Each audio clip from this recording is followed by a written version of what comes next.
Au nom du Père et du Fils et du Saint-Esprit, Amen. La paix de Jésus soit dans votre maison, sa paix et sa joie. Alléluia. J'espère que vous allez bien, que vous avez été à la Sainte Messe. Quel bonheur, merci Jésus. Alléluia. La messe n'est pas un devoir, elle est une joie. La joie de dire merci à Jésus, c'est ça, la Sainte Messe. Chaque dimanche, nous fêtons ta résurrection, Jésus, et nous te rendons grâce d'être ressuscité. Eucharistie est un mot grec qui veut dire merci. Nous lisons le Saint-Évangile selon Saint Luc, chapitre 18, versets 9 à 14. Le pharisien et le publicain, juste et pécheur. Jésus dit cette autre parabole pour certains qui se flattaient d'être des justes et regardaient avec mépris le reste des hommes. Deux hommes étaient montés au temple pour prier, l'un était un pharisien et l'autre un publicain. Le pharisien se tenait debout et il se priait ainsi en lui-même. Il priait ainsi en lui-même. Ô Dieu, je te rends grâce parce que je ne suis pas comme le reste des hommes, rapaces, injustes, adultères ou même comme ce publicain. Je jeûne 2 fois par semaine et je paie la dîme de tous mes revenus. Le publicain, lui, se tenait à distance, il n'osait même pas lever les yeux vers le ciel, mais il se frappait la poitrine et disait « Ô Dieu, aie pitié du pécheur que je suis ».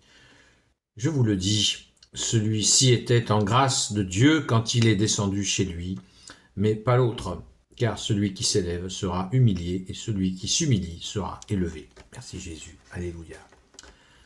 Nous allons faire, comme d'habitude, la minute de contexte. Jésus dit cette parabole pour certains qui se flattaient d'être des justes et regardaient avec mépris le reste des hommes. Il s'agit des pharisiens, des maîtres de la loi. On l'a largement vu ces dernières semaines. Jésus est face à ces pharisiens, ces maîtres de la loi, les tenants de la religion, qui se prennent pour une race supérieure, pour des gens exceptionnels, et qui se voient purs, absolument purs. Et Jésus connaît leur intériorité. Alors, c'est dire s'il connaît, comme il leur a dit, vous êtes plein de pourriture. Dans d'autres séquences qu'on a déjà largement écoutées, revenez sur les vidéos en arrière et vous comprendrez au titre, vous pourrez aller les voir et voir à quel point Jésus les a secoués pour sortir justement de leur soi-disant acquis, leur soi-disant pureté qui n'est en fait qu'extérieure. La pureté extérieure, il leur dit même que se laver, ça ne change rien à la pourriture. Vous pouvez prendre 50 douches par jour, si le cœur est rempli de méchanceté, c'est pas l'eau qui va laver le cœur de la méchanceté. Ce qui va laver le cœur de la méchanceté, c'est Jésus qui va nous donner un cœur de chair si nous avons un cœur de pierre. Voilà, c'est ce contexte-là, et c'est pour ça que Jésus donne encore et encore une parabole pour expliquer. Il compare le pharisien, donc c'est ces fameuses personnes qui étaient en mode « fais ce que je dis et pas ce que je fais », ils connaissent bien la Sainte Écriture, il n'y a pas de souci, ils la connaissent sur le bout du doigt. Mais leurs actes sont vraiment douteux. Jésus leur a dit « écoutez ce qu'ils disent, mais ne faites pas ce qu'ils font ». Jésus dira lui-même cette phrase-là, je ne l'ai pas inventée aujourd'hui. Et Jésus les compare à un publicain, ce qui est la pire des comparaisons pour les Hébreux de l'époque. C'est la pire des comparaisons. Le publicain, c'était un traître qui collectait les impôts des Romains, de l'occupant romain. Vous voyez, la pire des insultes. Pour eux, ils le prenaient comme des insultes. Jésus ne cherche pas à les insulter. Jésus cherche à les comparer avec quelque chose de réel, de crédible. Et c'est crédible. Il se voit, le gars, il se voit, il est parfait. Il est parfait, c'est à se demander, comme disait un ami prêtre, ils avaient inversé les rôles, tellement ils se voyaient purs, ils exigeaient de Dieu tout en disant « Regarde, Dieu, je fais tout ce que tu as demandé, donc maintenant tu fais ce que je te demande. » Vous voyez, ça, c'est pratiquement ça. C'est pratiquement ça la démarche. Le publicain, lui, s'accuse. Il s'accuse. Il se trouve vraiment minable. Et ô Dieu, aie pitié du pécheur que je suis, il se trouve pécheur, il se trouve bien sûr en faute. et il regrette amèrement cette contrition-là. Jésus nous l'explique bien qu'elle est nécessaire, qu'il vaut mieux effectivement éviter de se trouver parfait devant, surtout quand on est en présence de Dieu, ce qui est le cas. D'ailleurs, dans la Sainte Messe, il y a le début de la messe qui commence par justement un acte de contrition. Comme le publicain à la Sainte Messe, eh bien, nous regrettons. Je confesse à Dieu, c'est le confiteor. C'est ce moment où on regrette nos fautes. J'ai pensé, j'ai péché. Voilà, en pensée, par action, par omission. Oui, j'ai vraiment péché. Eh bien, nous faisons, vous voyez, la messe est inspirée de cela. Tout à fait, ce qui est nécessaire. Nous faisons tous des fautes, nous sommes tous pécheurs. C'est certain. Et là, Jésus met, comme d'habitude, tu mets l'estocade à la fin, en disant, celui-là était en grâce devant Dieu quand il est descendu chez lui, mais pas l'autre, car celui qui s'élève sera humilié, celui qui s'humilie sera élevé. Et tout ça nous montre que l'humilité est l'autoroute de la foi, j'aime bien dire ça. Bon, je préfère la parole de saint Jean-Marie Vianney qui demandait quelles sont les 3 qualités essentielles, principales.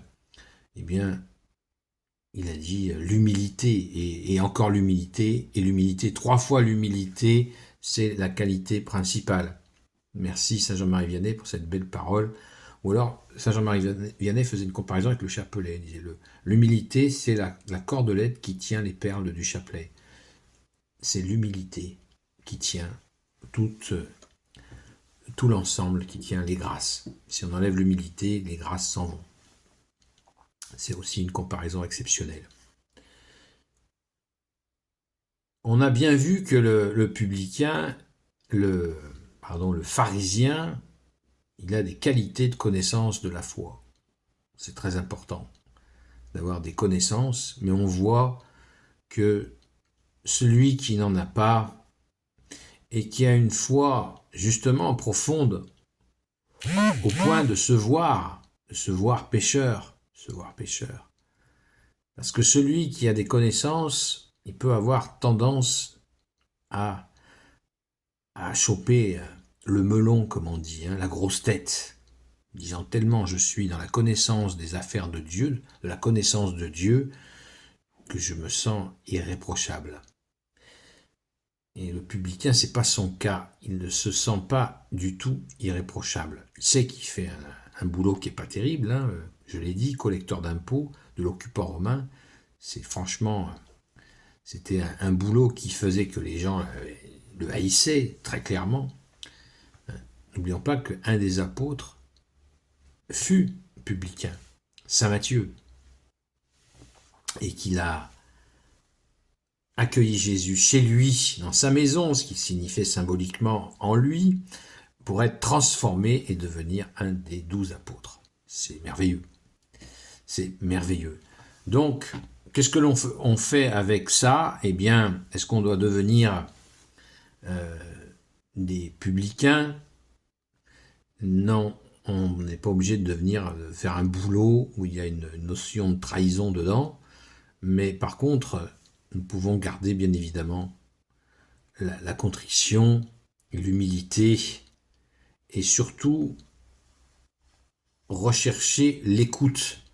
Parce que dans la démarche du publicain, il y a quelque chose qui est intéressant à mon humble avis, c'est l'écoute. Le publicain, le pharisien, il arrive, il dit ouais, voilà, je fais tout ce qui est bon, j'ai tout juste, je suis un bon élève, j'ai tout juste. Dieu, écoute-moi, j'ai tout juste. Vous voyez, il se met au-dessus de Dieu finalement. Et moi, c'est ce qui m'interpelle le plus. Dans la démarche du publicain, de l'humble, on va dire, il y a quelque chose qui est fondamental chez nous catholiques, chez les chrétiens catholiques particulièrement, c'est l'écoute. Quand on reconnaît qu'on est pécheur et qu'on a plein de fautes, plein d'erreurs, eh bien on écoute. On écoute Jésus qui va nous rassurer, nous donner des forces, nous aider à prendre confiance en nous, de lâcher nos péchés petit à petit, à la mesure, à la vitesse que Jésus nous le dit. Car face au péché, il ne faut pas s'écorcher vif. Quand on s'écorche vif, on jette en même temps notre terrain, l'humus, la terre. Nous avons une terre. Et si on arrache tout, on jettera aussi bien le mauvais que le bon, comme le mauvais grain, le bon grain est livré. Pas d'arrachage massif. Bien sûr, s'il s'agit de péchés graves qui sont un danger pour autrui, il faut l'arrêter immédiatement, évidemment. Mais les péchés récurrents qui peuvent nous habiter, eh bien, il nous faut y aller avec Jésus, dans la compréhension et surtout dans l'écoute. Chrétien veut dire celui qui écoute. Amen. Gloire soit au Père et au Fils et au Saint-Esprit, maintenant et toujours, et pour l'éternité. Amen. Ô Jésus, toi qui peux tout et qui portes tout, toi le Sauveur, toi l'Emmanuel, je te confie toutes celles et ceux qui regarderont cette vidéo, ainsi que leurs proches, selon ta seule volonté, ô Jésus. Sainte Marie, Reine des cieux, toi l'Immaculée Conception, toi qui écrases le serpent, toi qui es la lune sous tes pas, toi notre Mère, Notre-Dame, Saint Joseph, toi le juste et le saint, toi le sage, toi la terreur des démons, toi le saint gardien de la Sainte Église catholique, apostolique, Sainte Marie-Madeleine, notre chère Sainte Patronne, et vous, tous les saints et saintes, amis de toi Jésus, Saint Michel Archange, Saint Gabriel Archange, Saint Raphaël Archange, et vous tous les anges qui te servent, ô Jésus, je vous confie toutes celles et ceux qui regarderont cette vidéo, ainsi que leurs proches, selon ta seule volonté, ô Jésus. La paix de Jésus soit dans votre maison. Je vous donne rendez-vous ce soir sur la chaîne Seul Jésus sur TikTok à partir de 20h jusqu'à 22h. Et rappelons-nous, Sainte Marie-Madeleine qui a été pardonnée par Jésus. Regardons ce que ça a donné. Une grande sainte qui a vu Jésus ressusciter, la première, qui est justement un modèle, je dirais même le modèle de la nouvelle naissance. Oui, Sainte Marie-Madeleine est le modèle de la nouvelle naissance.